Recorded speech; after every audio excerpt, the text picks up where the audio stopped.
서울 신라호텔의 프레지덴셜 스위트룸. 거대한 통유리창 너머로 대한민국의 심장이 화려하게 빛나고 있었지만 방 안의 공기는 얼음장처럼 차가웠다. 천명그룹의 총수 윤 회장은 우아한 자태로 소파에 앉아 있었지만 그녀의 눈빛은 아들인 권지혁을 향해 날카롭게 빛나고 있었다. 오늘 이 자리에서 결정을 보지 못하면 너는 이 방에서 한 발짝도 나갈 수 없을 것이다. 윤 회장의 목소리는 부드러웠지만 그 안에는 강철 같은 의지가 담겨 있었다. 그녀의 앞 테이블에는 대한민국에서 내로라 하는 재벌가의 영예들 사진이 보란듯이 펼쳐져 있었다. 천명그룹의 대를 이을 아이를 낳아줄 여자다. 신중하게 골라. 권지혁은 어머니의 말을 비웃으며 와인잔을 기울였다. 어머니, 저는 씨바디를 구하는 게 아닙니다. 제 아내를 구하는 겁니다. 그의 목소리에는 지독한 염증과 반항심이 서려 있었다. 10대 때부터 이어진 어머니의 끝없는 통제와 간섭은 그의 영혼을 갉아먹고 있었다. 말 조심해라, 권지혁. 이것은 너 개인의 문제가 아니라 우리 가문의 미래가 걸린 일이다. 윤 회장은 조금도 물러서지 않았다. 네가 정 그렇게 나온다면 나도 더는 너의 의사를 존중해 줄 수 없다. 이 아가씨들 중 한 명과 이번 달 안으로 약혼식을 올리도록 준비하마. 지혁은 들고 있던 와인잔을 테이블에 거칠게 내려놓았다. 쨍그랑하는 파여름과 함께 붉은 와인이 하얀 대리석 위로 흩뿌려졌다. 좋습니다. 그렇게까지 저를 압박하신다면 저도 제 방식대로 하죠. 지금 당장 밖으로 나가서 처음 마주치는 여자가 누구든 설령 길거리에 노숙자나 이혼녀라 할지라도 그 여자와 결혼하겠습니다. 그의 폭탄 선언에 윤 회장의 얼굴이 굳어졌다. 네가 감히. 그녀가 소리쳤지만 지혁은 이미 자리에서 일어나 출입문을 향해 걸어가고 있었다. 문 앞을 지키고 있던 경호원들이 그의 앞을 막아섰다. 지혁은 차가운 눈으로 그들을 쏘아보며 말했다.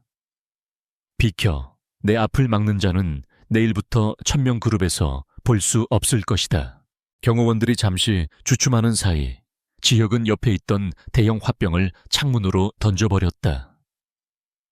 와장창 거대한 유리창이 박살나며 밤에 찬 공기가 쏟아져 들어왔다.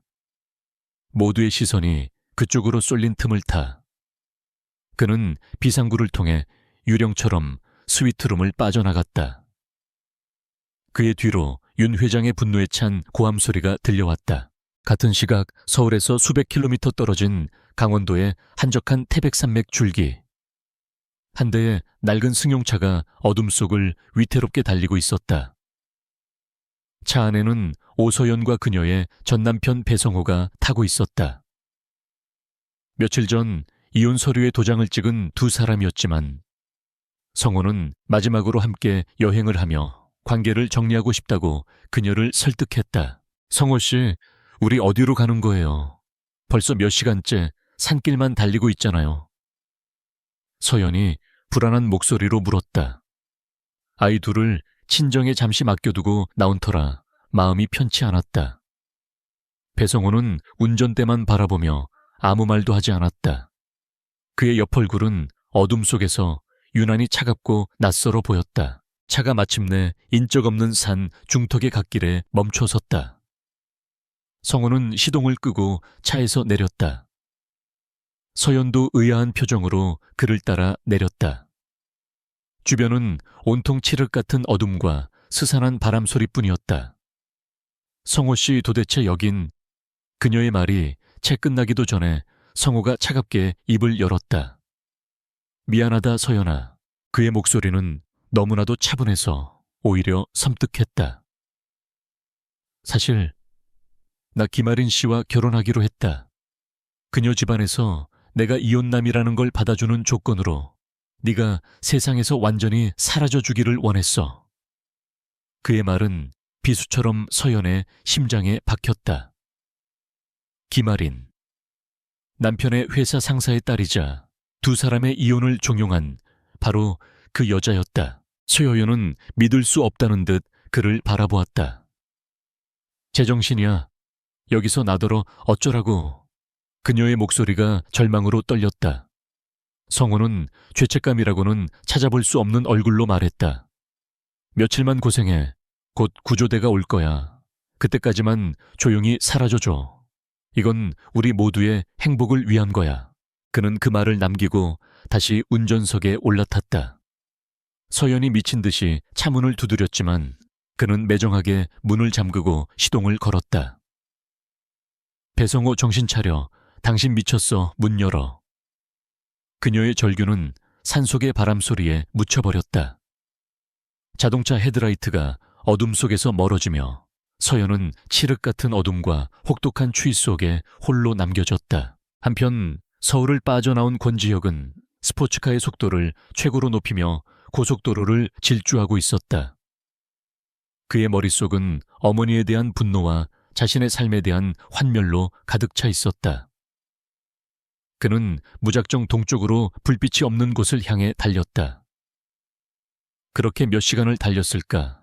그의 차는 어느덧 굽이진 강원도에 상일로 접어들고 있었다. 그때 갑자기 하늘에서 장대비가 쏟아지기 시작했다. 와이퍼가 쉴 새 없이 움직였지만 시야를 확보하기 어려울 정도였다. 바로 그 순간 어둠 속에서 무언가가 번쩍였다. 고라니였다.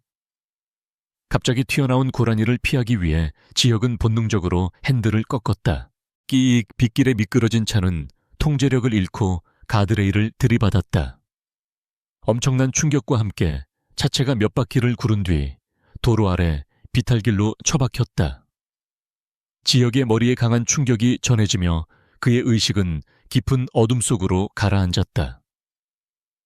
에어백이 터지고 부서진 차체에서는 희미한 연기가 피어오르기 시작했다. 산속에 홀로 남겨진 서연은 절망 속에서도 정신을 차리려 애썼다. 이대로 있다가는 얼어 죽거나 짐승의 밥이 될지도 몰랐다. 아이들을 생각하며 그녀는 어떻게든 살아남아야 한다고 다짐했다. 그녀는 희미한 달빛에 의지해 무작정 도로를 따라 걷기 시작했다. 얼마나 걸었을까? 그녀의 귀에 찢어지는 듯한 굉음이 들려왔다. 그리고 저 멀리 도로 아래쪽에서 희미한 불빛과 연기가 보였다. 사고였다. 서연은 잠시 망설였다. 자신의 처지도 위태로운데 남을 도울 여력이 있을까? 하지만 차마 사람의 목숨이 걸린 사고를 외면할 수는 없었다. 그녀는 조심스럽게 비탈길을 내려가기 시작했다. 사고 현장은 처참했다. 값비싸 보이는 스포츠카가 형체를 알아볼 수 없을 정도로 찌그러져 있었다. 서연은 떨리는 손으로 운전석 문을 열려고 애썼다. 몇 번의 시도 끝에 찌그러진 문이 힘겹게 열렸다. 운전석에는 한 남자가 피를 흘린 채 의식을 잃고 쓰러져 있었다. 바로 권지혁이었다. 서연은 잠시 숨을 멈췄다. 어둠 속에서도 남자의 비현실적인 외모는 단번에 눈에 들어왔다. 하지만 지금은 그런 것을 따질 때가 아니었다. 그녀는 그의 안전벨트를 풀고 온 힘을 다해 그를 차 밖으로 끌어내기 시작했다. 칠흑 같은 어둠 속 인적 없는 강원도의 상월짜기에서 결코 만날 수 없을 것 같았던 두 사람의 운명이 그렇게 처음으로 얽히기 시작했다. 빗줄기는 점점 더 거세졌고 부서진 차체에서는 매캐한 기름 냄새가 흘러나왔다. 오소연은 언제 차가 폭발할지 모른다는 공포에 사로잡혔다. 그녀는 젖 먹던 힘까지 짜내어 의식을 잃은 남자를 끌어안고 비탈길을 기어올랐다. 그녀의 가녀린 몸으로는 거구의 남자를 감당하기 벅찼지만 아이들을 생각하며 이를 악물었다. 여기서 죽을 수는 없었다. 도로 위로 간신히 올라온 그녀는 남자를 안전한 곳에 눕히고 거친 숨을 몰아쉬었다. 이제 어떻게 해야 할까? 휴대전화는 배성호가 빼앗아갔고 주변에는 도움을 청할 곳이 없었다. 비를 피할 곳이라도 찾아야 했다. 그녀는 남자의 축 늘어진 팔을 자신의 어깨에 두르고 다시 한번 그를 부축해 일으켰다. 다행히도 길을 따라 조금 걷다 보니 등산객들을 위해 만들어진 낡은 대피소가 눈에 들어왔다. 서연은 마지막 남은 힘을 다해 그를 그곳으로 옮겼다. 대피소 안은 텅 비어 있었지만 적어도 비바람을 막아주기에는 충분했다. 그녀는 남자를 차가운 시멘트 바닥에 조심스럽게 눕혔다. 남자의 이마에서는 계속해서 피가 흘러내리고 있었다. 상처를 소독하고 지혈해야 했다. 서연은 망설이다가 자신이 입고 있던 셔츠에 밑단을 찢었다. 그리고 근처에 고여있던 빗물로 천조각을 적셔 그의 얼굴과 상처 주변의 핏자국을 조심스럽게 닦아내기 시작했다. 그의 얼굴이 드러나자 서연은 잠시 숨을 멈췄다.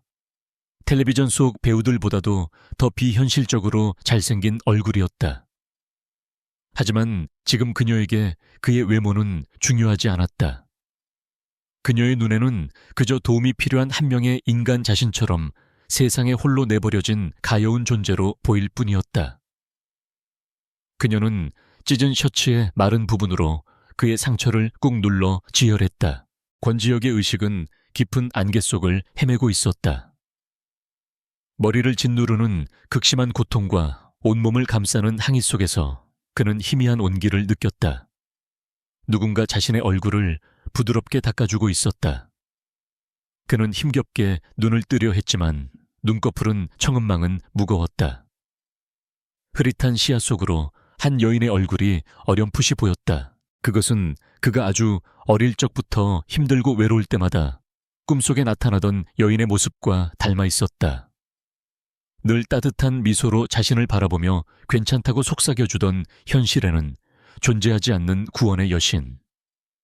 그는 손을 뻗어 그녀를 잡으려 했지만 손가락 하나 까딱할 수 없었다.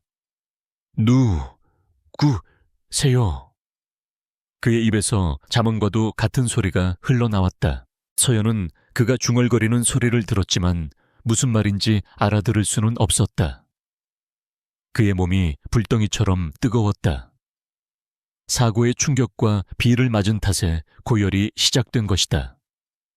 이대로 두면 위험했다. 서연은 자신의 겉옷을 벗어 그의 몸 위에 덮어주고 그의 옆에 바싹 붙어 앉아 자신의 천으로 그를 녹여주려 애썼다. 밤은 길고 혹독했다. 서연은 뜬 눈으로 밤을 새우며 열에 들떠 헛소리를 하는 남자를 간호했다. 그녀는 천조각을 계속해서 빗물에 적셔 그의 이마에 올려주었고 그의 손을 꼭 잡아주었다. 이상하게도 낯선 남자를 돌보는 동안 그녀 자신의 절망과 슬픔은 조금씩 잊혀갔다. 누군가에게 필요한 존재가 되는 것, 그것이 그녀에게 작은 위안을 주었다. 다음 날 새벽 길었던 비가 그치고 산 위로 여명이 밝아왔다. 밤새 그를 괴롭혔던 열도 조금 내린 듯 됐다. 서연이 잠시 졸음에 겨워 고개를 꾸벅이는 순간 남자가 희미한 신음소리와 함께 눈을 떴다. 지혁은 지끈거리는 머리를 부여잡고 천천히 몸을 일으켰다. 그의 눈에 가장 먼저 들어온 것은 자신의 옆에 웅크리고 앉아 곤히 잠든 서연의 모습이었다. 밤새 한숨도 못 잔 탓에 그녀의 얼굴은 헬쑥했지만 아침 햇살을 받은 그녀의 모습은 성스럽게까지 보였다. 지난밤의 꿈이 아니었다. 정말로 그녀가 자신의 곁에 있었다. 그는 조심스럽게 그녀의 얼굴을 향해 손을 뻗었다. 그의 손길이 닿으려는 순간 서연이 인기척을 느끼고 잠에서 깨어났다. 그녀는 화들짝 놀라며 그에게서 물러섰다. 깨어나셨군요. 몸은 좀 어떠세요? 그녀의 목소리에는 걱정이 가득했다. 지혁은 멍하니 그녀를 바라보다가 힘겹게 입을 열었다. 당신이 나를 구한 겁니까? 그의 질문에 서연은 당연하다는 듯이 고개를 끄덕였다. 네, 차가 비탈길 아래로 굴러떨어져 있었어요. 많이 다치신 것 같던데 괜찮으세요? 그녀의 대답을 듣는 순간 지혁의 머릿속에서 모든 것이 하나로 합쳐졌다. 어머니의 협박 분노에 찬 탈출 끔찍했던 사고, 그리고 꿈속의 여신. 이 모든 것이 운명처럼 느껴졌다. 그는 자신을 옥죄던 모든 것으로부터 벗어날 수 있는 유일한 탈출구를 바로 눈앞의 이 여자에게서 발견했다. 그는 결심했다. 고맙습니다. 그가 말했다. 당신은 내 목숨의 은인입니다. 이 은혜 반드시 갚겠습니다. 그의 진지한 말투에 서연은 손을 내저었다. 아니에요. 누구라도 그랬을 거예요. 은혜랄 것까지야. 아니, 갚아야 합니다. 지혁이 그녀의 말을 잘랐다. 그의 눈빛은 열에 들뜬 사람처럼 기묘하게 빛나고 있었다. 그러니 나와 결혼해 주십시오. 그의 갑작스러운 말에 서연의 표정이 굳어졌다. 그녀는 잠시 아무 말도 하지 못하고 그를 쳐다보다가 조심스럽게 손을 뻗어 그의 이마에 대어 보았다. 아직 미열이 남아 있었다. 그녀는 그의 눈을 들여다보며 동공의 크기를 확인했다. 머리를 부딪힌 후유증이 분명했다. 저기요, 괜찮으세요? 서연이 조심스럽게 물었다. 아무래도 병원에 빨리 가보셔야 할 것 같아요. 머리를 다치신 것 같은데. 그녀는 그를 완전히 뇌진탕 환자 취급했다. 하지만 지혁은 더욱 진지하게 그녀의 손을 붙잡았다. 그의 소나기 힘은 환자라고는 믿기지 않을 정도로 강했다. 나는 제정신입니다. 당신이 내 목숨을 구했으니 내 남은 인생으로 그 은혜를 갚는 것은 당연한 일입니다. 나와 결혼해 주십시오. 그는 끈질겼다. 서연은 난감했다. 이 남자를 어떻게 진정시켜야 할지 알 수 없었다. 그를 자극했다가는 상태가 더 나빠질지도 몰랐다. 결국 그녀는 그를 안심시키기 위해 그의 말을 받아주기로 했다. 네네, 알겠어요. 결혼해요. 할 테니까 우선 좀 누워서 쉬세요. 아직 몸이 정상이 아니잖아요. 그녀는 마치 떼쓰는 아이를 달래는 듯한 말투로 말했다. 그녀의 말에 지혁의 얼굴에 비로소 옅은 미소가 떠올랐다. 그는 만족한 듯이 다시 자리에 누웠다. 서연은 깊은 한숨을 내쉬었다. 배신한 전 남편에 이제는 머리를 다쳐 헛소리를 하는 이 남자까지. 자신의 인생은 왜 이렇게 꼬이기만 하는 걸까? 그녀는 우선 이 남자를 병원으로 데려가는 것이 급선무라고 생각했다. 그녀는 기력을 차린 지혁을 부축하여 함께 산을 내려가기 시작했다. 그 성급한 약속이 앞으로 자신의 인생을 어떻게 바꿔놓을지는 꿈에도 상상하지 못한 채 산길을 내려오는 여정은 험난했다. 권지혁은 머리의 통증과 어지럼증으로 인해 제대로 걷지 못했고 오서연은 거의 그를 끌다시피 하며 비틀거리는 걸음을 옮겼다. 몇 시간의 사투 끝에 그들은 마침내 산 아래 작은 마을로 이어지는 2차선 국도에 다다를 수 있었다. 다행히도 친절한 트럭 운전사의 도움으로 두 사람은 마을의 작은 보건소에 도착할 수 있었다. 의사는 지혁의 머리에 난 상처를 소독하고 꿰매주며 뇌진탕 증세가 있으니 며칠간 절대적인 안정이 필요하다고 말했다. 서연은 자신의 신분증을 맡기고 일단 근처의 허름한 여관에 방을 잡았다. 지혁은 침대에 눕자마자 다시 깊은 잠에 빠져들었다. 서연은 잠든 그의 얼굴을 잠시 내려다보다가 여관 주인에게 부탁해 전화기를 빌렸다. 아이들이 눈에 밟혔다. 우선 친정 부모님께 연락해서 자신이 무사하다는 것과 며칠 더 늦어질 것 같다는 사실을 알려야 했다. 수화기 너머로 익숙한 연결음이 들리고 곧이어 어머니의 목소리가 들려왔다. 여보세요? 서연은 안도에 한숨을 내쉬며 입을 열었다. 엄마 나야, 서연이. 그 순간 수화기 저편에서 숨을 들이켜는 소리와 함께 정적이 흘렀다. 엄마, 왜 그래? 내 목소리 안 들려. 서연이라고. 네가 어떻게... 어머니의 목소리는 기쁨이 아니라 마치 유령의 전화를 받은 사람처럼 공포에 질려 있었다. 엄마 무슨 소리야. 나야 나. 배성우 그 인간이 날 산에다 버리고 갔어. 그래서 연락이 좀 늦었어. 애들은 괜찮아. 아예. 애들은 괜찮다마다. 그런데 너 정말 살아있는 거니? 어머니의 이상한 반응에 서연의 마음속에 불길한 예감이 싹 텄다. 엄마, 자꾸 왜 그래? 나 살아있다니까. 도대체 무슨 일이 있었던 거야? 그녀가 다그쳐 묻자 수화기 너머에서 어머니가 울먹이며 충격적인 사실을 털어놓았다. 배성호가 경찰에 서연이 등산 중 실족하여 절벽 아래로 떨어졌다고 신고했다는 것이었다. 수색대가 며칠을 뒤졌지만 시신을 찾지 못했고 결국 사망으로 잠정 처리되었다는 말까지. 그리고 바로 어제 가족들이 그녀의 장례식을 치렀다는 것이었다. 서연은 귀를 의심했다. 장례식이라니. 엄마, 그게 무슨 말이야? 내가 죽었다고 그래서 내 장례를 치렀다고. 그녀의 목소리가 절규처럼 터져나왔다. 머릿속이 하얘졌다. 배성우 그 인간이 자신을 죽이려 했던 것이다.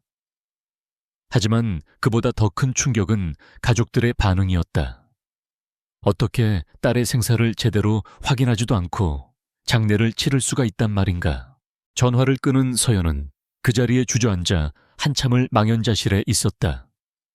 배신감이 온몸을 휘감았다. 남편에게 그리고 세상에서 가장 믿었던 가족에게 철저히 버림받았다. 눈물이 뺨을 타고 하염없이 흘러내렸다. 그녀는 모든 것을 직접 확인해야만 했다. 잠든 지역에 머리맡에 간단한 메모를 남긴 채 그녀는 여관을 나섰다. 버스를 타고 몇 시간을 달려해 질녘이 되어서야 익숙한 고향집에 도착할 수 있었다.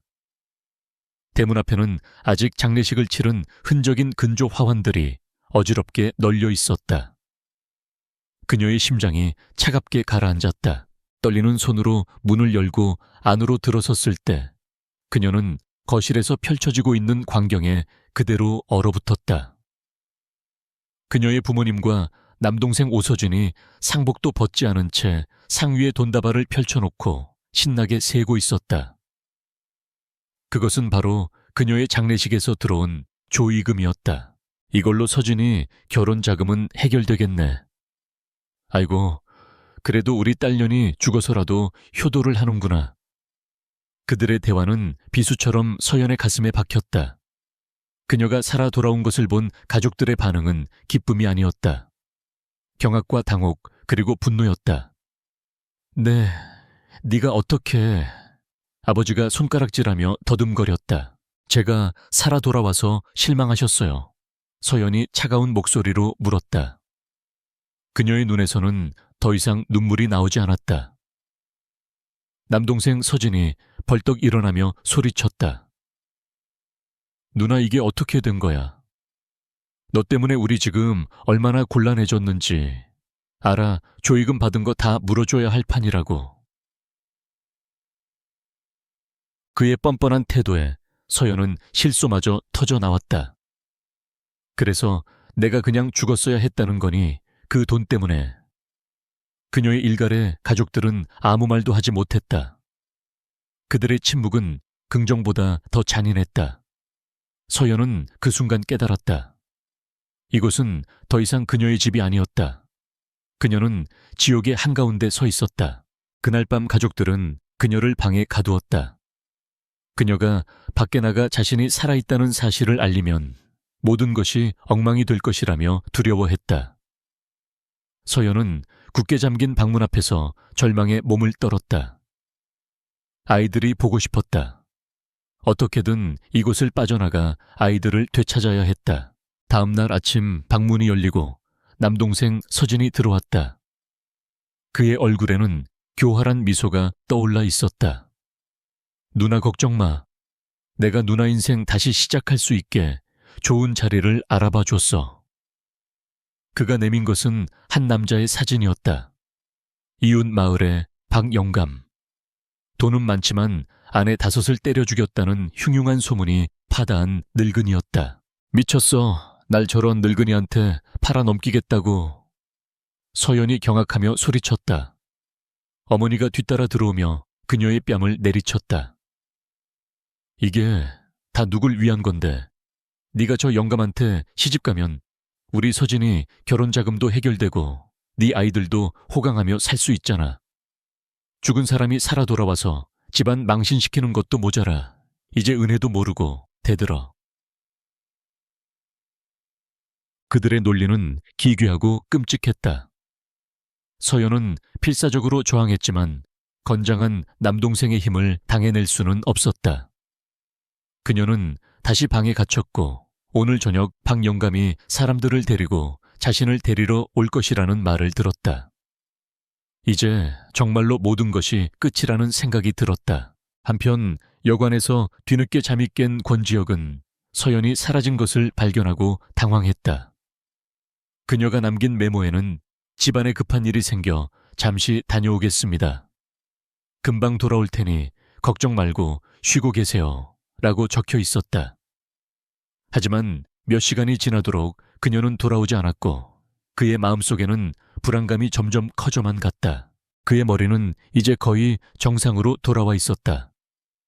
뇌진탕 증세는 남아 있었지만 자신이 누구인지 그리고 지금 어떤 상황인지 명확하게 인지할 수 있었다.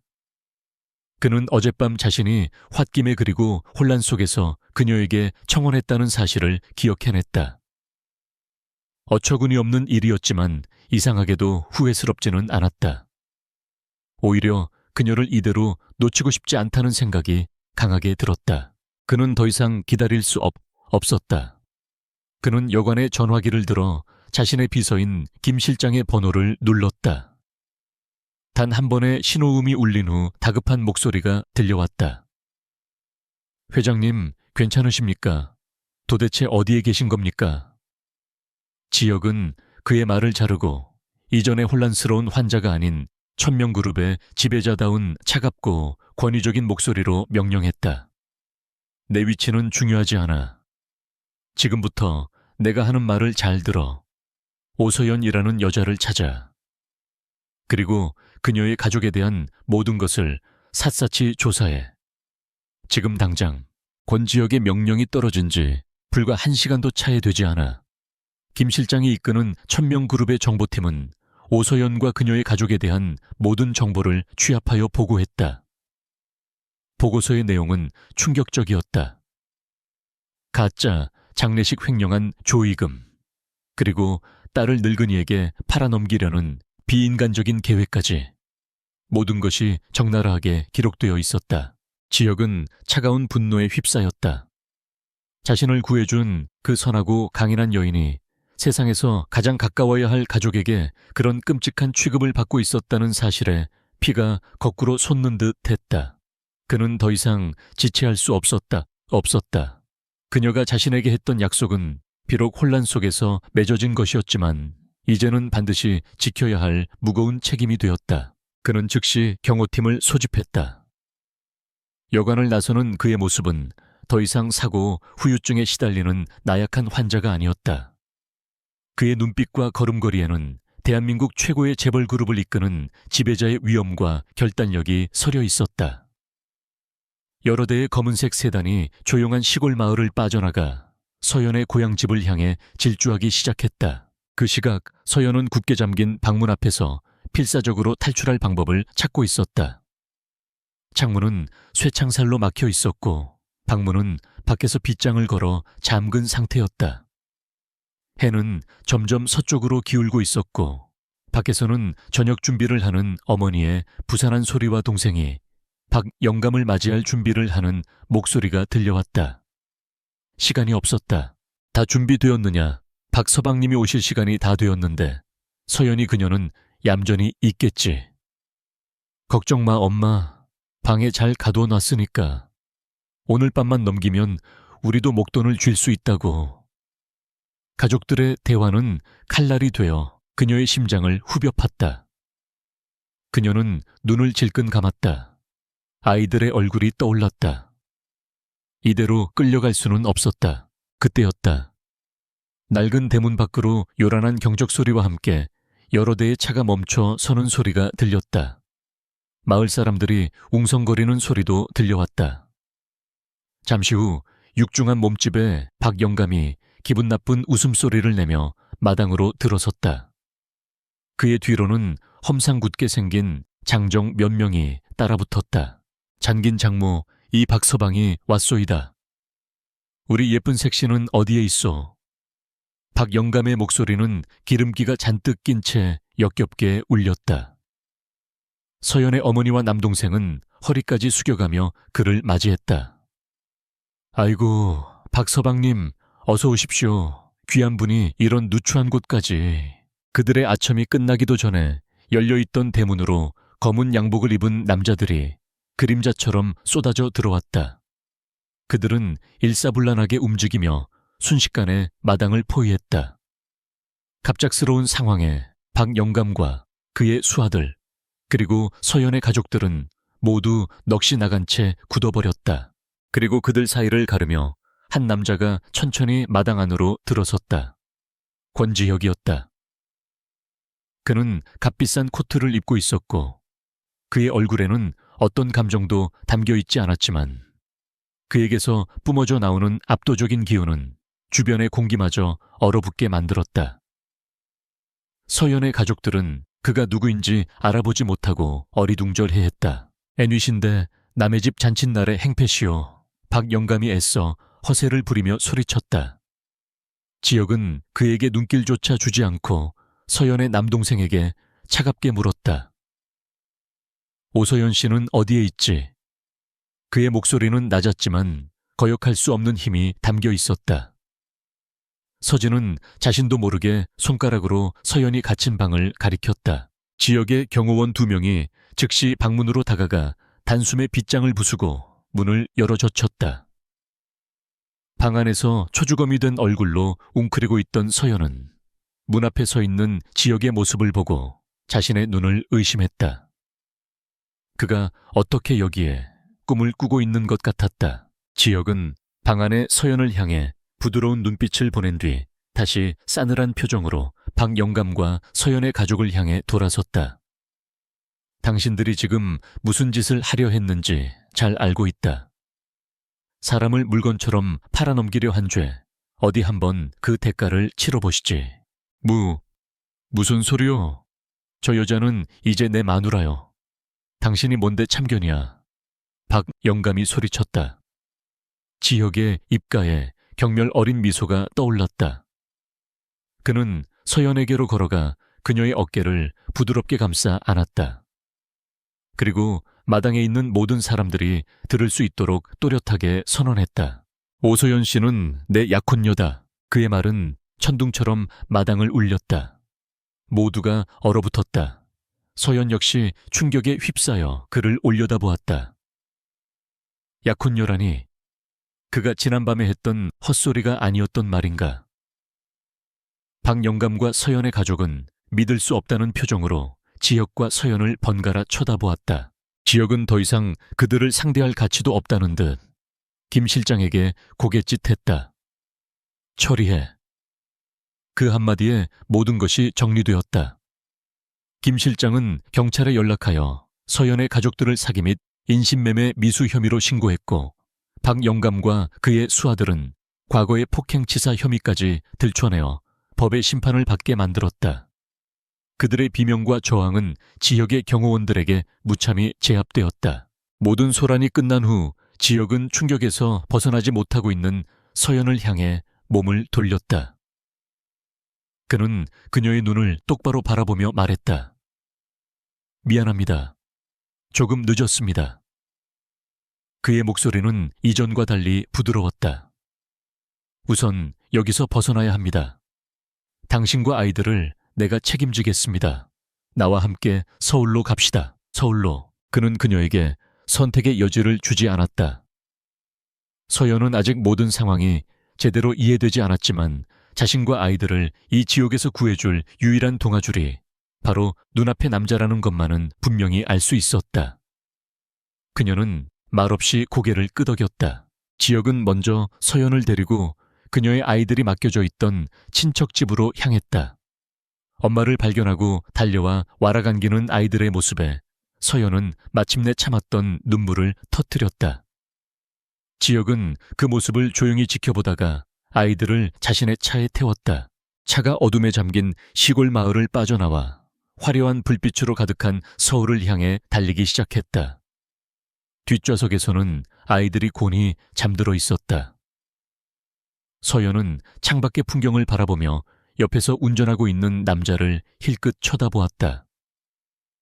혼수 상태에서 깨어나 엉뚱한 청혼을 하던 남자, 그리고 신처럼 나타나 자신을 구해준 남자. 그의 진짜 정체는 무엇일까? 그녀의 인생은 이제 어디로 흘러가게 될까? 불확실한 미래에 대한 두려움과 지옥에서 벗어났다는 안도감이 그녀의 마음속에서 복잡하게 교차하고 있었다. 서울의 밤은 오서연이 평생 보아왔던 그 어떤 밤하늘보다도 화려하고 거대했다. 권지혁이 운전하는 차는 한강의 다리를 건너 도시의 심장부인 강남으로 향했다. 그가 그녀와 아이들을 데려간 곳은 평범한 아파트나 집이 아니었다. 천명그룹이 소유한 6성급 호텔 더 헤븐의 최상층에 위치한 펜트하우스 스위트룸이었다. 방 안으로 들어서는 순간 서연은 입을 다물지 못했다. 수백 평은 좋게 넘어 보이는 공간은 눈이 부실 정도로 호화로웠고 거대한 통유리창 너머로는 서울의 야경이 그림처럼 펼쳐져 있었다. 아이들은 난생 처음 보는 광경에 신이 나서 이리저리 뛰어다녔다. 서연은 이 모든 것이 꿈처럼 비현실적으로 느껴졌다. 우선 여기서 며칠 지내세요. 아이들에게 필요한 것은 김 실장이 모두 준비해 줄 겁니다. 지혁이 부드러운 목소리로 말했다. 그는 서연에게 충분한 휴식과 안정이 필요하다고 판단했다. 그는 그녀가 자신과 자신의 세계에 대해 받아들일 시간이 필요하다는 것을 알고 있었다. 그날 밤 서연은 아이들을 재우고 거실로 나왔다. 지혁은 소파에 앉아 조용히 뉴스를 보고 있었다. 바로 그때 화면에 긴급 속보가 떴다. 천명그룹 권지혁 회장 대행 3일째 행방불명. 경영 공백 우려. 화면에는 며칠 전 산에서 만났던 바로 그 남자의 얼굴 사진이 선명하게 떠 있었다. 서연의 손에서 들고 있던 찻잔이 바닥으로 떨어져 산산조각이 났다. 그녀는 충격으로 얼어붙은 채 화면 속 사진과 소파에 앉아있는 남자를 번갈아 쳐다보았다. 당신이... 그녀는 말을 잇지 못했다. 지혁은 리모컨으로 TV를 끄고 그녀를 향해 몸을 돌렸다.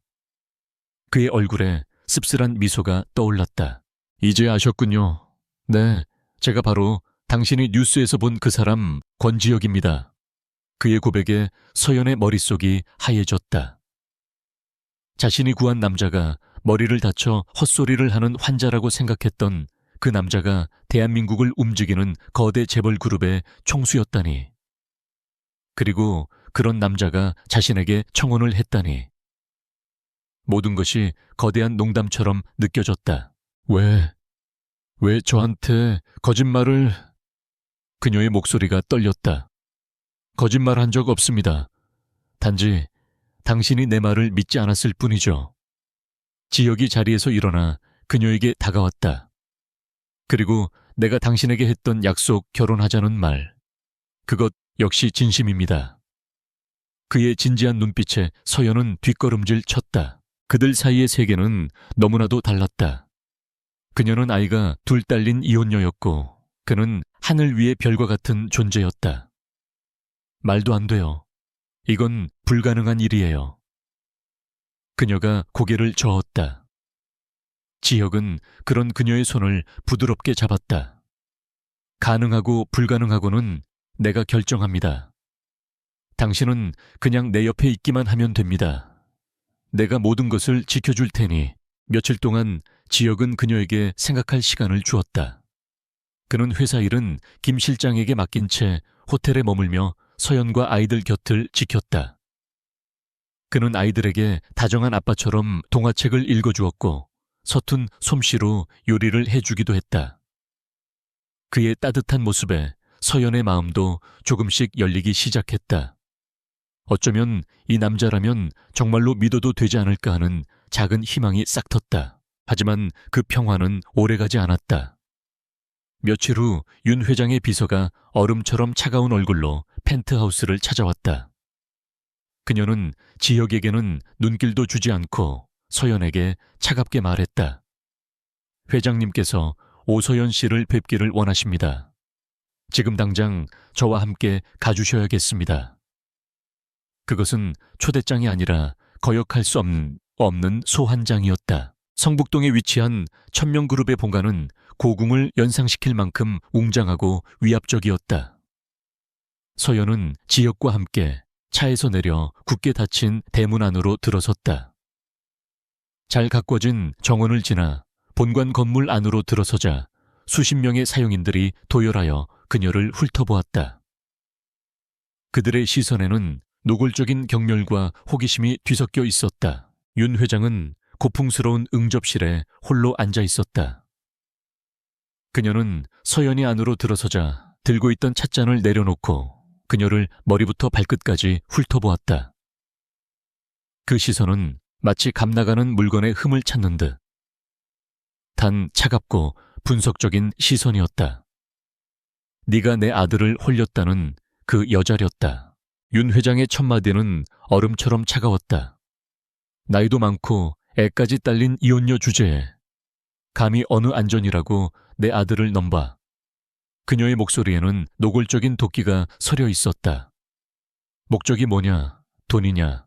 천명그룹의 안주인 자리냐? 내 천박한 머리로는 상상도 못할 돈을 쥐어줄 테니 원하는 액수를 말해보아라. 그리고 당장 내 아들 앞에서 사라져. 그녀는 테이블 위로 백지수표 한 장을 던지듯 밀어놓았다. 그것은 서연의 존재 자체를 모욕하는 행위였다. 서연은 치밀어 오르는 분노와 수치심에 입술을 깨물었다. 하지만 그녀는 울거나 무너지지 않았다. 그녀는 허리를 꼿꼿이 세우고 윤 회장의 눈을 똑바로 쳐다보며 말했다. 회장님, 저는 회장님의 아드님을 홀린 적이 없습니다. 그리고 저는 돈으로 사고 팔 수 있는 물건이 아닙니다. 이 수표 거두어 주십시오. 그녀의 목소리는 떨렸지만 그 안에는 꺾이지 않는 존엄성이 담겨 있었다. 그녀의 당당한 태도에 윤 회장의 미간이 미세하게 좁혀졌다. 바로 그때 옆에서 조용히 듣고만 있던 지혁이 나섰다. 그는 서연의 앞을 막아서며 어머니를 향해 차가운 목소리로 말했다. 어머니 그만하시죠. 그의 목소리는 낮았지만 그 안에는 폭풍전야의 고요함 같은 무서운 분노가 담겨 있었다. 이분은 제가 선택한 사람입니다. 제 아내가 될 사람이고 앞으로 태어날 제 아이의 어머니가 될 사람입니다. 지역의 폭탄 선언에 윤 회장의 얼굴이 경악으로 물들었다. 네가 지금 제정신이냐? 저런 근본도 없는 여자와. 제정신입니다. 그 어느 때보다도요. 지역은 한치의 물러섬도 없이 어머니와 맞섰다. 어머니께서 끝까지 이분을 받아들이지 않으신다면 저 역시 더 이상 어머니의 아들이자 천명그룹의 후계자로 살아가지 않겠습니다. 모든 것을 버리고 이 사람과 함께 떠나겠습니다. 그것은 그의 인생을 건 최후 통첩이었다. 응접실 안에는 숨막히는 정적이 흘렀다. 윤 회장은 아들의 눈에서 진심을 읽었다. 그가 결코 빈말을 하고 있지 않다는 것을. 그녀의 얼굴이 분노로 하얗게 질렸다. 지혁은 더 이상 아무 말도 하지 않고 충격에 빠져 있는 서연의 손을 잡고 그녀를 일으켰다. 그리고 그는 분노에 찬 어머니를 뒤로 한 채 서연을 데리고 웅장한 저택을 빠져나왔다. 이제 전쟁은 시작되었다. 윤 회장과의 정면 충돌 이후 권지혁의 행보는 더욱 대담하고 신속해졌다. 그는 어머니의 반대가 거셀수록 오서연을 자신의 아내로 만들어야 한다는 결심을 더욱 굳혔다. 그것은 단순히 어머니에 대한 반항심 때문만이 아니었다. 세상의 모든 편견과 상처로부터 그녀와 아이들을 지켜줄 수 있는 유일하고도 가장 확실한 방법이었기 때문이다. 나와 결혼합시다, 서연 씨. 그가 펜트하우스에서 서울의 야경을 내려다보며 말했다. 더 이상 망설일 시간이 없습니다. 내가 당신의 합법적인 남편이 되어야 그 누구도 당신을 함부로 대하지 못할 겁니다. 이것은 당신과 아이들을 위한 최선의 방패입니다. 그의 목소리에는 거역할 수 없는 확신이 담겨 있었다. 서연은 잠시 망설였다. 이 모든 것이 너무나도 빠르고 거대하게 흘러가고 있었다. 하지만 그녀는 지역의 눈에서 자신을 향한 진실한 마음을 읽을 수 있었다. 그녀는 고개를 끄덕였다. 지옥 같은 현실에서 자신을 구해준 이 남자를 한번 믿어보기로 했다. 그날 이후 천명그룹은 전례 없는 속도로 움직이기 시작했다. 권지혁은 한 달 안에 3개의 결혼식을 올리겠다고 선포했다. 천명그룹의 모든 자원과 인력이 이 하나의 목표를 위해 총동원되었다. 프랑스 파리에서 최고의 웨딩드레스 디자이너가 전용기를 타고 날아왔고 수백억 원대의 다이아몬드 티아라가 스위스 비밀금고에서 공수되었다. 서연은 얼떨떨한 기분으로 이 모든 것을 받아들여야 했다. 며칠 전까지만 해도 남루한 옷차림으로 산속을 헤매던 그녀가 이제는 세상에서 가장 아름다운 신부가 되어가고 있었다. 값비싼 드레스를 입고 화려한 보석으로 치장하는 동안 그녀는 이것이 자신의 모습이 아닌 것 같아. 어색했지만 자신을 바라보는 지역의 따뜻한 눈빛에 조금씩 용기를 얻었다. 한편 같은 시각 서울의 다른 한편에서도 또 다른 결혼 준비가 한창이었다. 바로 배성호와 김아린이었다.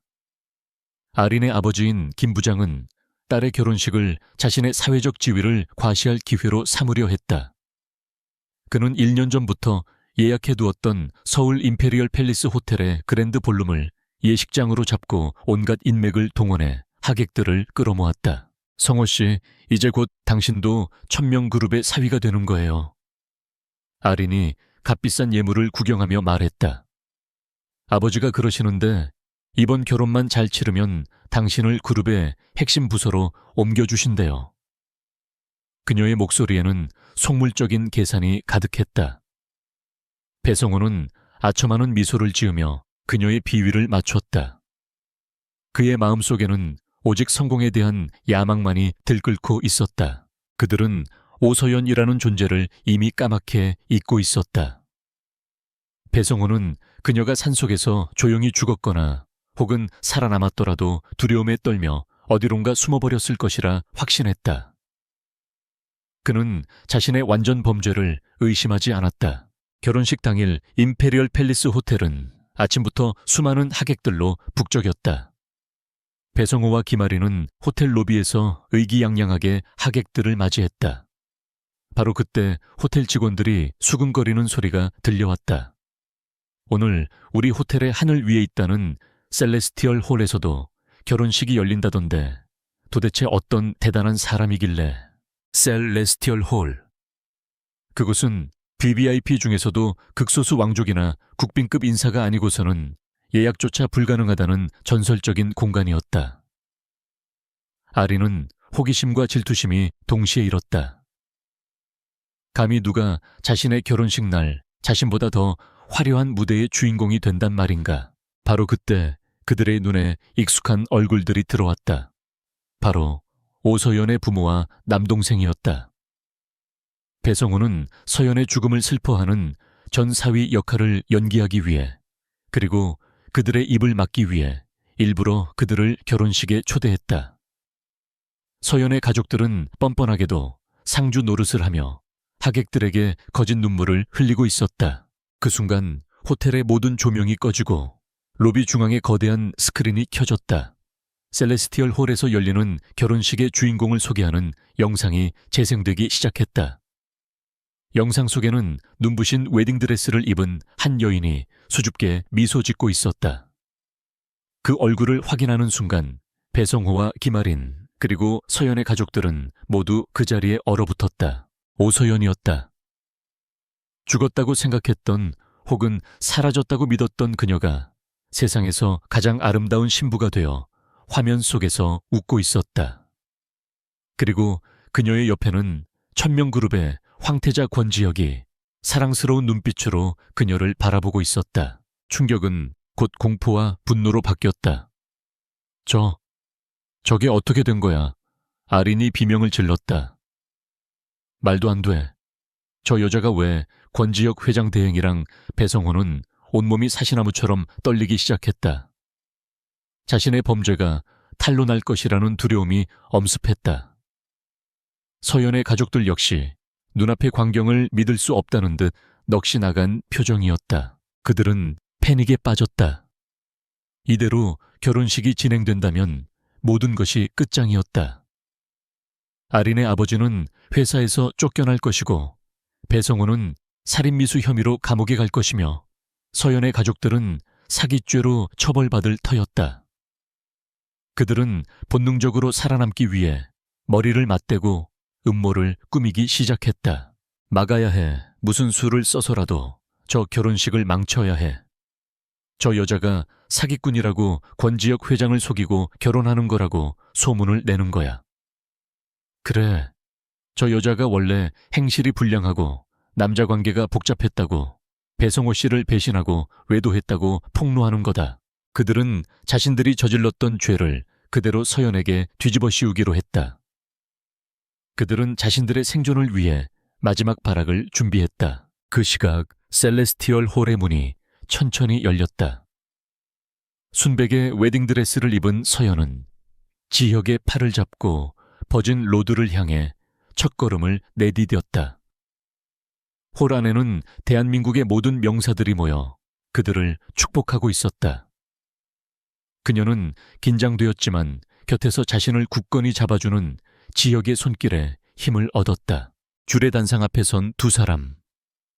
주례사의 축복의 말이 울려 퍼졌다. 신랑 권지혁 군은 신부 오소연 양을 아내로 맞아 기쁠 때나 슬플 때나 부유할 때나 가난할 때나 건강할 때나 아플 때나 평생을 사랑하고 존중하며 내 서약합니다. 지혁의 목소리는 낮고 힘찼다. 이제 서연의 대답만이 남아있었다. 주례사가 그녀를 향해 물었다. 신부 오소연 양은 신랑 권지혁 군을 남편으로 맞아 바로 그 순간이었다. 굳게 닫혀있던 셀레스티얼 홀의 문이 거칠게 열어 젖혀졌다. 그리고 그곳으로 배성호와 김아린 그리고 서연의 가족들이 소리를 지르며 뛰어들어왔다. 이 결혼은 무효야. 저 여자는 사기꾼이라고. 그들의 외침과 함께 성스럽던 결혼식장은 순식간에 아수라장으로 변해버렸다. 성스럽던 결혼식장은 순식간에 난장판으로 변했다. 하객들은 당혹감에 휩싸여 웅성거렸고 수많은 카메라 플래시가 불청객들을 향해 쉴 새 없이 터져나왔다. 천명그룹의 경호원들이 즉시 그들을 제지하려 했지만 권지혁은 손을 들어 조용히 그들을 막았다. 그의 얼굴은 분노 대신 차가운 평온함이 감돌고 있었다. 마치 이 모든 상황을 예상했다는 듯이 배성호는 이 기회를 놓치지 않았다. 그는 단상 앞으로 뛰쳐나와 눈물까지 흘리며 비극의 주인공인 척 연기하기 시작했다. 여러분, 이 결혼은 사기입니다. 저 여자 오소연은 제 아내였습니다. 하지만 그녀는 가정을 버리고 다른 남자와 눈이 맞아 도망쳤습니다. 이제는 천명그룹의 회장님까지 속여서 신분 상승을 하려 하고 있습니다. 그의 거짓말에 이어 김아린이 슬픈 표정으로 거들었다.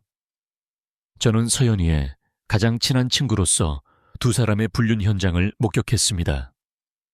저는 성호 씨가 너무 불쌍해서 그의 곁을 지켜주기로 결심했을 뿐입니다. 그녀의 위선적인 연기는 완벽했다. 서연의 가족들은 마지막 활용 점정을 찍었다. 그녀의 어머니가 땅바닥에 주저앉아 통곡하며 외쳤다. 아이고, 내가 저런 부정한 년을 딸이라고 10수년을 키웠구나. 우리 가문의 수치다. 오늘부로 너는 내 딸이 아니다. 우리는 너 같은 자식 둔 적 없어. 그녀의 남동생은 옆에서 맞아, 당장 우리 집안에서 내 이름을 파버릴 테다 라고 소리쳤다. 그들의 합동 공연은 너무나도 그럴듯해서 상황을 모르는 하객들은 점차 서연을 향해 의심과 비난의 눈초리를 보내기 시작했다. 서연은 온몸이 사시나무처럼 떨려왔다. 지혁의 팔을 붙잡은 그녀의 손에 힘이 들어갔다. 그녀는 자신을 변호하고 싶었지만 목구멍까지 차오른 억울함의 목소리가 나오지 않았다. 바로 그때 지혁이 움직였다. 그는 서연의 어깨를 부드럽게 감싸 아나 자신을 등 뒤에 서게 한 뒤 마이크를 잡고 단상 앞으로 나섰다. 장내의 모든 소음이 그의 존재감 앞에 거짓말처럼 멎었다. 그는 먼저 자신을 향해 쏟아지는 수많은 카메라를 향해 그리고 하객들을 향해 낮고 힘있는 목소리로 입을 열었다. 매언저 제 결혼식을 축하해주기 위해 오신 귀빈 여러분께 심려를 끼쳐드린 점 사과드립니다. 그는 정중히 고개를 숙였다. 그리고 다시 고개를 들었을 때 그의 눈빛은 얼음장처럼 차갑게 변해 있었다. 제 소개를 하지요. 저는 여러분이 알고 있는 그 사람이 맞습니다. 천명그룹의 회장 대행 권지혁입니다. 그의 선언에 장내는 물을 끼얹은 듯 조용해졌다. 특히 배성호와 김아린 그리고 서연의 가족들은 귀를 의심했다. 그들이 하찮은 운전기사쯤으로 여겼던 남자가 대한민국 경제를 움직이는 천명그룹의 총수라니. 그들의 얼굴에 떠올랐던 의기양양한 미소는 순식간에 공포와 경악으로 바뀌었다. 지혁은 그들의 반응은 안중에도 없다는 듯 말을 이었다. 그리고 제 옆에 있는 이 사람 오서연 씨는 제가 사랑하는 유일한 여자이자 오늘부로 제 아내가 될 사람입니다. 방금 저들이 쏟아낸 모든 말들은 하나부터 열까지 전부 새빨간 거짓말입니다. 그는 잠시 말을 멈추고 뒤쪽의 스크린을 향해 손짓했다. 진실이 무엇인지 지금부터 제 눈으로 직접 보여드리겠습니다. 그의 말이 끝나기 무섭게 거대한 스크린의 영상 하나가 재생되기 시작했다. 그것은 배성호의 자동차 블랙박스 영상이었다. 영상 속에는 배성호와 김아린이 서연을 강원도 산길에 버려두고 떠나는 장면이 고스란히 담겨 있었다. 그들의 잔인한 대화까지도. 이제 네가 세상에서 사라져야 내가 아린이와 결혼할 수 있어. 걱정 마 성호 씨. 저 여잔 곧 죽은 사람이 될 테니까. 영상이 끝나자 장내는 충격으로 술렁였다. 배성호와 아린의 얼굴은 새하얗게 질려 있었다. 하지만 이것은 시작에 불과했다. 두 번째로 재생된 것은 은행의 CCTV 영상과 거래 내역이었다. 영상 속에는 서연의 부모와 남동생이 그녀의 사망보험금과 조의금을 인출하여 흥청망청 쓰는 모습이 담겨 있었다.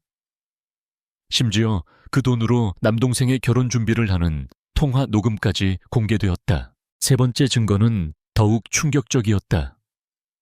그것은 서연의 남동생이 박영감과 통화하는 녹취록이었다. 누나 값으로 1억 원만 주시면 오늘 밤 당장 넘기겠습니다. 좋아. 그년이 반항하면 좀 두들겨 패도 괜찮겠지.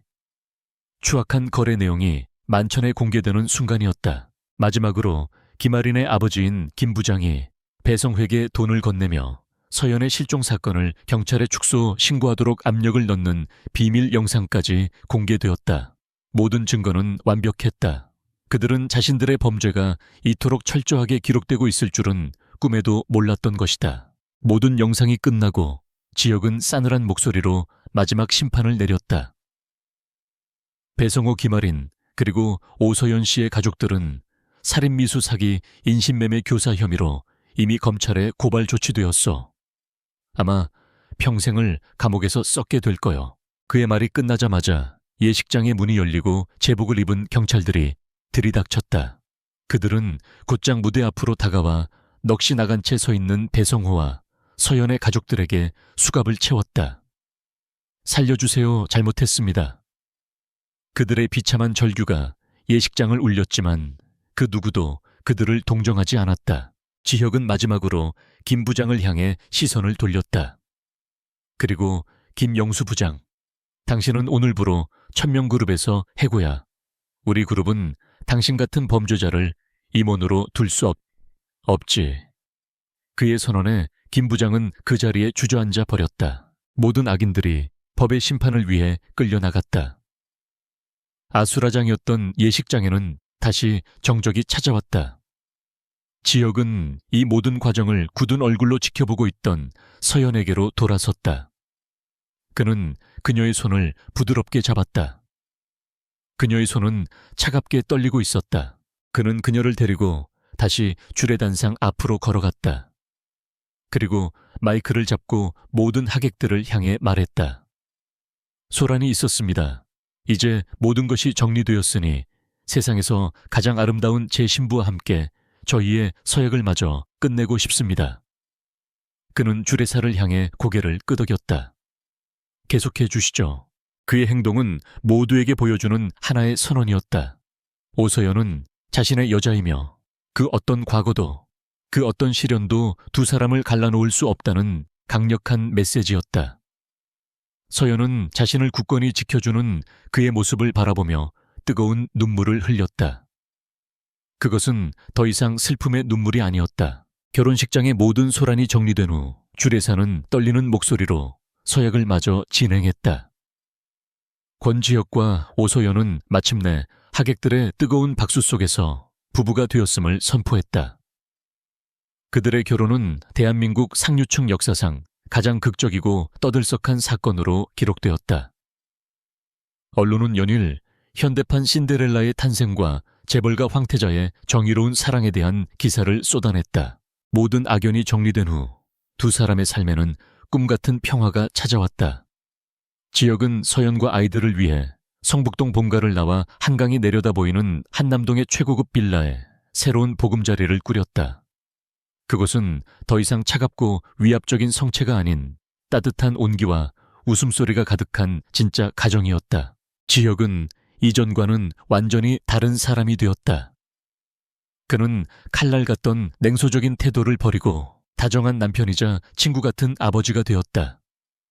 그는 서툰 솜씨로 아이들의 아침 식사를 챙기고 저녁이면 무릎에 아이들을 앉히고 동화책을 읽어주었다. 아이들은 처음에는 그를 어색해했지만 그의 진심 어린 애정에 서서히 마음을 열고 그를 아빠라고 부르기 시작했다. 서연은 이 모든 변화가 마냥 행복하면서도 한편으로는 불안했다. 그녀는 조용히 내조하며 가정을 돌보는 삶에 만족했지만 자신과 지역 사이에 놓인 거대한 세상의 격차를 매 순간 느끼고 있었다. 그녀는 그에게 어울리는 아내가 되기 위해 상류층의 예법과 교양을 배우려 노력했지만 쉽지 않았다. 윤 회장은 아들의 행복한 모습을 보며 마지못해 두 사람의 결혼을 인정했지만 여전히 서연을 탐탁지 않게 여겼다. 그녀는 며느리로서 서연의 일거수일투족을 감시했고 사소한 실수 하나하나를 지적하며 그녀의 길을 꺾으려 했다. 서연은 묵묵히 모든 것을 감내했다. 지역의 사랑이 그녀를 버티게 하는 유일한 힘이었다. 그러던 어느 날 고요하던 그들의 삶에 새로운 파문이 일었다. 지역의 오랜 소꿉친구이자 대한민국 패션계를 이끄는 SJ그룹의 총수인 한채영이 파리에서의 활동을 정리하고 영국 귀국했다는 소식이 들려왔다. 그녀는 빼어난 미모와 탁월한 사업 수완으로 재계의 여왕이라 불리는 인물이었다. 그리고 과거 윤 회장이 지역의 아내로 점찍었던 유일한 여자이기도 했다. 두 사람은 서울에서 열린 한 자선 갈라 파티에서 마주쳤다. 채영은 강렬한 붉은색 드레스를 입고 있었고 파티장의 모든 시선은 그녀에게 쏠려 있었다. 그녀는 지혁을 발견하자마자 마치 오랜 연인을 만난 것처럼 반갑게 그에게 다가가 자연스럽게 포옹했다. 지혁아, 오랜만이야.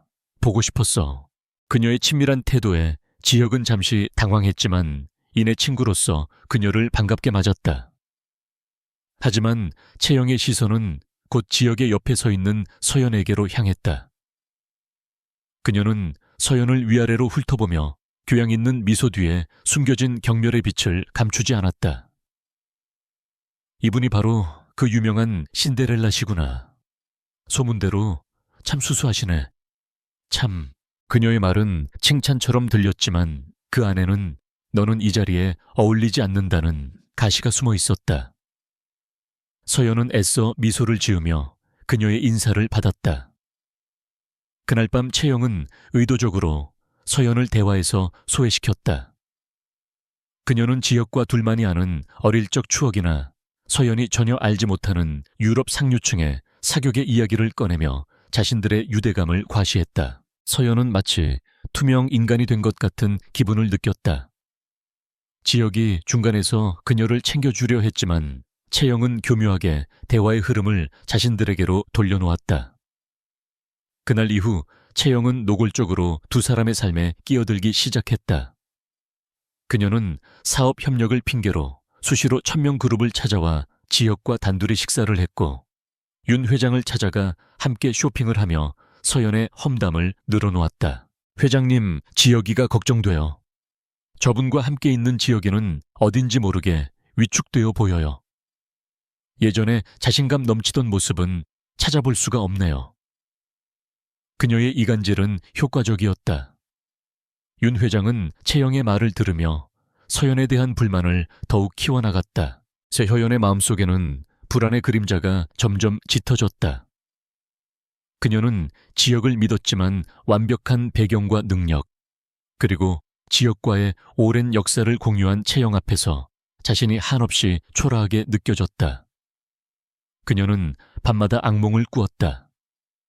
지역이 자신과 아이들을 버리고 결국 그와 어울리는 세상으로 돌아가 버리는 꿈이었다. 지역은 서연의 불안을 눈치채지 못했다. 그는 채영을 그저 오랜 친구로만 여겼고 그녀의 행동에 어떤 악의가 있다고는 상상조차 하지 못했다. 오히려 그는 서연이 예민하게 군다고 생각하며 가끔 채영의 편을 들어주기도 했다. 그의 무심한 말 한마디 한마디는 서연에게 작은 상처가 되어 쌓여갔다. 갈등이 정점에 달한 것은 한 미술품 경매 행사에서였다. 채영은 지역과 서연을 그 행사에 초대했다. 경매장에는 국내외 유명 컬렉터들이 모두 모여 있었다. 채영은 해박한 지식을 뽐내며 지역과 함께 작품에 대해 열띤 토론을 벌였다. 그들의 대화는 서연이 끼어들 수 없는 그들만의 세계였다. 서연은 그들 옆에서 마치 장식품처럼 서 있어야만 했다. 모두가 자신을 권지역의 격떨어지는 아내로 쳐다보는 것 같아 견딜 수가 없었다. 그녀는 조용히 행사장을 빠져나와 홀로 정원을 걸었다. 차가운 밤 공기를 맞으며 그녀는 자신의 처지를 비관했다. 어쩌면 채영의 말이 맞을지도 모른다. 자신은 지역의 발목을 잡는 족쇄일 뿐인지도. 그녀가 깊은 생각에 잠겨 있을 때 등 뒤에서 익숙한 목소리가 들려왔다. 서연 씨, 여기서 혼자 뭐 해요? 고개를 돌리자 그곳에는 그녀의 고등학교 동창이자 지금은 성공한 IT 기업의 대표가 된 유태민이 서 있었다. 그는 과거 서연을 짝사랑했던 인물이었다. 오랜만이네요, 태민 씨. 서연이 애써 미소를 지었다. 두 사람의 우연한 재회는 잔잔하던 호수에 던져진 또 하나의 돌멩이가 될 터였다. 유태민과의 재회는 오서연에게 짧은 위안을 주었다. 그는 예전과 똑같이 따뜻하고 배려심 깊은 친구였다. 그는 서연의 결혼 소식을 진심으로 축하해 주었고 그녀가 겪었을 마음고생을 헤아려 주었다. 복잡한 재벌가의 삶에 지쳐있던 그녀에게 그의 존재는 잠시나마 숨을 돌릴 수 있는 휴식처와도 같았다. 하지만 그들의 순수한 우정을 악의적으로 지켜보는 눈이 있었다. 한채 연기였다. 그녀는 일부러 두 사람이 다정하게 대화를 나누는 모습을 사진으로 찍어 윤 회장에게 전송했다. 회장님, 제가 뭐라고 했어요? 저 여자는 지혁이와 어울리지 않아요. 뒤에서는 저렇게 옛사랑을 만나며 지혁이를 기만하고 있다고요. 윤 회장은 사진을 보고 노발대발했다. 그녀는 당장 서연을 불러들여 뺨을 내리치며 몰아세웠다. 내까짓게 감히 내 아들 얼굴에 먹칠을 해 당장 그 남자와 무슨 관계인지 실토하지 못해. 서연은 억울했지만 아무리 해명해도 윤 회장은 들으려 하지 않았다. 그날 밤 서연은 지혁에게 모든 것을 털어놓았다. 지혁은 당연히 그녀를 믿어주었지만 어머니와 채영의 계속되는 공격에 지쳐가는 기색이 역력했다. 서연은 자신 때문에 지혁이 세상에서 가장 사랑하는 어머니와 등지게 되었다는 죄책감에 시달렸다. 자신이 정말로 그의 행복에 방해가 되는 존재가 아닐까 하는 의심이 싹트기 시작했다. 그러던 며칠 후 서연은 몸에 이상을 느끼고 병원을 찾았다. 계속해서 속이 메스껍고 어지러웠기 때문이었다. 그리고 그곳에서 그녀는 의사로부터 믿을 수 없는 소식을 듣게 되었다. 임신이었다. 그것도 혼자가 아닌 쌍둥이였다. 그 소식을 듣는 순간 서연의 마음속에는 기쁨과 동시에 지독한 두려움이 밀려왔다. 아이는 축복이었지만 지금의 상황에서는 거대한 짐처럼 느껴졌다. 윤 회장은 아이가 둘이나 딸린 이혼녀라는 이유만으로도 자신을 혐오했다. 그런데 여기서 아이를 더 낳는다면 그것도 한 번에 둘씩이나. 그녀는 자신과 아이들이 받게 될 냉대와 멸시가 눈에 선했다. 한채영과 윤 회장의 목소리가 그녀의 귓가에 환청처럼 맴돌았다. 너는 지혁이의 족쇄일 뿐이야. 너 때문에 내 아들 인생을 망칠 수는 없다. 서연은 며칠 밤낮을 고뇌에 빠졌다. 그녀는 지혁을 사랑했다. 그가 자신 때문에 더 이상 힘들어하는 것을 보고 싶지 않았다. 그를 놓아주는 것, 그것이 자신이 그를 위해 할 수 있는 마지막 사랑일지도 모른다고 생각했다. 그녀는 잔인한 결심을 했다. 그가 자신을 깨끗하게 포기하도록 그의 마음에 영원히 아물지 않을 상처를 남기고 떠나기로. 그녀는 굳은 표정으로 아무것도 모른 채 회사에서 돌아온 지혁을 맞았다. 그리고 그의 얼굴에 준비해두었던 가장 날카로운 칼을 꽂았다. 우리 그만해요.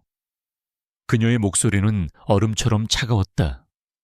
지혁은 그녀의 갑작스러운 말에 영문을 모르겠다는 표정을 지었다. 서연 씨, 그게 무슨 말이에요? 어머니나 채영이 때문에 그래요.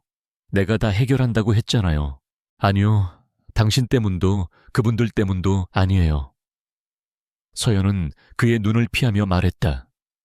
사실 나 임신했어요. 그 말에 지혁의 얼굴이 순간 환하게 밝아졌다. 정말이에요, 서연 씨. 그게 정말...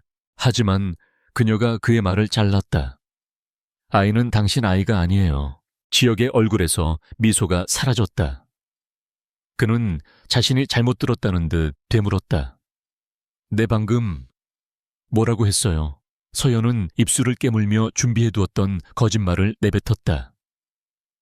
얼마 전 파티에서 만났던 유태민 씨 기억하죠? 사실 그 사람 제 옛사랑이었어요. 당신과 결혼한 후에도 그 사람을 잊지 못했고 우리는 다시 만났어요. 그리고 이 아이는, 그녀의 말은 세상에서 가장 잔인한 비수였다. 지역의 온 세상이 무너져 내리는 것 같았다. 그는 단 한 걸음도 움직이지 못하고 그 자리에 못 박힌 듯 서 있었다. 그의 눈동자가 믿을 수 없다는 듯 세차게 흔들렸다. 그는 그녀가 거짓말을 하고 있다는 것을 알았지만 그녀의 입에서 나온 그 말들이 너무나도 생생해서 아무런 반박도 할 수 없었다. 미안해요. 당신을 속였어요. 서연이 눈물 한 방울 흘리지 않고 연기하듯 말했다.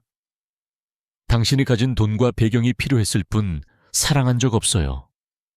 이제 위자료는 충분히 받았으니 그만 헤어져요. 나는 내 진짜 사랑과 아이와 함께 떠날래요. 그녀는 뒤돌아서서 미리 싸두었던 작은 가방을 들고 현관으로 향했다. 그녀가 문고리를 잡는 순간 등 뒤에서 지역의 잠긴 목소리가 들려왔다. 가지마. 그의 목소리는 애원이 아니었다. 거부할 수 없는 명령이었다. 서연이 걸음을 멈추자 그가 천천히 그녀에게로 다가왔다. 그는 그녀의 어깨를 붙잡고 자신을 향해 돌려 세웠다. 그의 눈은 핏발이 서 있었지만 그 안에는 분노가 아닌 깊은 슬픔이 담겨 있었다. 교진말이라는 거 알아. 그가 말했다. 왜 그런 말도 안 되는 거짓말을 하는지 그 이유는 모르겠어. 하지만 한 가지만은 분명해. 당신은 날 떠날 수 없어. 그는 그녀의 배를 조심스럽게 감싸 안았다.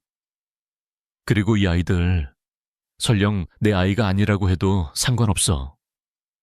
당신이 낳은 아이라면 내가 평생 내 아이로 품고 키울 거야. 내가 그 아이들의 아버지가 되어줄게. 그의 말에 서연에 무너질 듯 버티고 서 있던 모든 벽이 한순간에 허물어졌다. 그녀는 참았던 울음을 터뜨리며 그의 품에 무너져 내렸다. 미안해요, 미안해요, 지혁씨. 그녀는 흐느끼며 모든 것을 고백했다. 자신의 두려움과 불안 지역을 너무나도 사랑하기에 그를 놓아주려 했던 자신의 어리석은 마음까지도. 지역은 우는 그녀를 말없이 하지만 그 어느 때보다도 강하게 안아주었다. 그의 품 안에서 서연은 비로소 깨달았다. 그들의 사랑은 세상의 어떤 편견이나 오해보다도 훨씬 더 강하고 깊다는 것을. 두 사람은 서로의 상처를 보듬어 안은 채 오랫동안 서로를 놓지 않았다. 밖은 여전히 폭풍우가 몰아치고 있었지만 그들의 세상에는 다시 따스한 햇살이 비치기 시작했다. 서유진의 눈물 섞인 고백은 권지혁의 마음에 남아있던 마지막 의심의 파편마저 녹여버렸다. 그는 아내를 그토록 깊은 절망으로 내몬 근본적인 원인이 무엇인지 깨달았다. 그것은 바로 자신의 어머니 윤 회장의 지독한 편견과 한채영의 교묘한 이간질이었다. 그는 더 이상 이 문제를 회피하지 않기로 결심했다. 다음 날 아침 지혁은 먼저 한채영에게 연락하여 약속을 잡았다. 약속 장소는 천명그룹 본사 최상층에 위치한 그의 집무실이었다. 채영은 지혁이 자신에게 사과하고 서연과 헤어질 결심을 했다고 착각하며 한껏 기대에 부푼 얼굴로 나타났다. 하지만 그녀를 맞이한 것은 지혁의 얼음장처럼 차가운 얼굴이었다. 무세운 일이야, 지혁아, 표정이 왜 그래? 채영이 애써 미소를 지으며 물었다. 지혁은 아무 말 없이 테이블 위로 서류 봉투 하나를 던졌다. 봉투 안에는 채영이 몰래 찍어 윤 회장에게 보냈던 서연과 유태민이 함께 있는 사진들과 그녀가 윤 회장과 나누었던 통화 녹취록이 들어있었다. 채영의 얼굴이 새하얗게 질렸다. 이게 어떻게... 그녀가 말을 더듬었다. 지혁은 자리에서 일어나 그녀의 앞에 섰다. 그의 키 큰 그림자가 그녀를 완전히 뒤덮었다.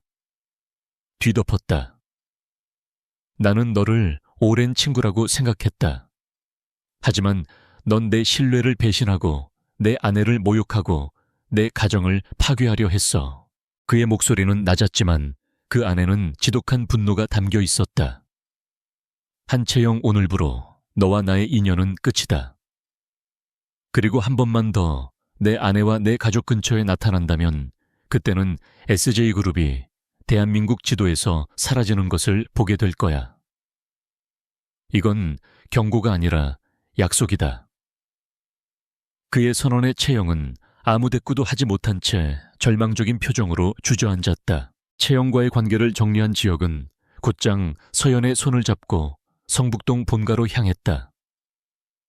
그가 다시 어머니의 앞에 서는 데는 하루도 차에 걸리지 않았다. 응접실의 분위기는 그 어느 때보다도 무겁고 차가웠다. 윤 회장은 자신을 찾아온 아들과 그의 옆에 선 서연을 못마땅한 얼굴로 쳐다보았다. 또 무슨 볼일이냐. 저 천박한 것과 함께 내 눈앞에 나타나다니. 윤 회장이 쏘아붙였다. 지혁은 서연의 손을 더욱 꽉 잡고 어머니의 시선을 정면으로 마주했다.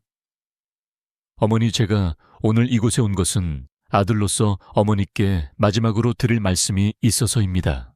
그는 지난 며칠간 있었던 모든 일을 털어놓았다. 채영의 이간질 어머니의 압박, 그리고 서연이 그로 인해 얼마나 깊은 상처를 입고 극단적인 선택까지 하려 했는지를.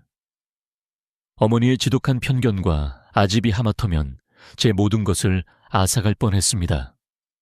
어머니께서 그토록 지키고 싶어 하시는 천명그룹의 후계자마저도요. 윤 회장은 아들의 말에 코웃음을 쳤다. 그래서 이제 와서 내 탓을 하겠다는 개냐, 모든 건 저 계집이 내 아들을 홀린 탓이지. 그녀는 여전히 완고했다. 지혁은 깊은 한숨을 내쉬었다. 그는 자신의 마지막 카드를 꺼내 들 준비를 했다. 어머니 서연 씨가 임신했습니다. 그의 고요한 선언에 윤 회장의 표정이 순간 굳어졌다. 그리고 아이는 쌍둥이입니다. 아들과 딸 하나씩. 그 순간 응접실의 모든 공기가 멈춘 것 같았다. 윤 회장은 믿을 수 없다는 표정으로 아들과 서연의 배를 번갈아 쳐다보았다. 쌍둥이. 그것도 아들과 딸. 천명그룹의 대가 끊일 것을 그토록 걱정했던 그녀에게 이 소식은 천둥과도 같은 충격이었다. 그녀의 경고했던 편견의 성벽에 처음으로 균열이 가기 시작했다. 그녀의 마음속에서 자존심과 가문의 미래에 대한 열망이 치열하게 싸우기 시작했다. 그녀는 서연을 며느리로 인정하고 싶지 않았지만 그녀의 뱃속에 있는 아이들은 명백한 천명그룹의 핏줄, 자신의 손주들이었다. 오랜 침묵 끝에 윤 회장은 마침내 힘겹게 입을 열었다. 몸조리, 잘하거라. 그것은 서툴렀지만 그녀가 내어줄 수 있는 최선의 허락이었다. 1년 후 성북동의 강씨 저택은 예전의 차가운 분위기는 온데간데 없이 아이들의 웃음소리로 가득 차 있었다. 윤 회장은 언제 냉정했냐는 듯 갓 태어난 쌍둥이 손주들을 양팔에 안고 한박웃음을 짓고 있었다. 아이고, 우리 강아지들 할미 좀 봐라. 서연의 첫째와 둘째 아이들도 어느새 저택에 완벽하게 적응하여 할머니의 뒤를 쫄래쫄래 따라다녔다. 서연은 그 모습을 흐뭇하게 바라보며 갓 구운 쿠키를 내어왔다. 그녀는 이제 천명그룹의 안주인으로서 그 누구도 넘볼 수 없는 자신감과 기품을 갖추게 되었다. 그날 저녁 아이들이 모두 잠든 후 지혁과 서연은 정원이 내려다 보이는 테라스에 나란히 앉아 있었다. 밤하늘에는 별이 가득했다. 지혁은 서연의 어깨를 부드럽게 감싸 안았다. 행복해 서연아. 그의 질문에 그녀는 말없이 그의 품에 머리를 기댔다. 당신을 만난 후로 단 하루도 행복하지 않은 날이 없었어요. 그녀가 나지막이 속삭였다. 그녀의 인생은 지옥의 문턱에서 시작되었지만 이제는 천국의 한가운데에 와 있었다. 그 모든 시련과 고통은 결국 지금 이 순간의 행복을 위한 긴 여정이었을지도 모른다. 지혁은 그녀의 이마에 입을 맞추었다. 나도 마찬가지야. 당신은 내게 내려온 하늘의 명령이자 내 삶의 유일한 구원이었어. 두 사람은 더 이상 아무 말 없이 서로의 온기에 의지한 채 고요한 밤의 평화를 만끽했다.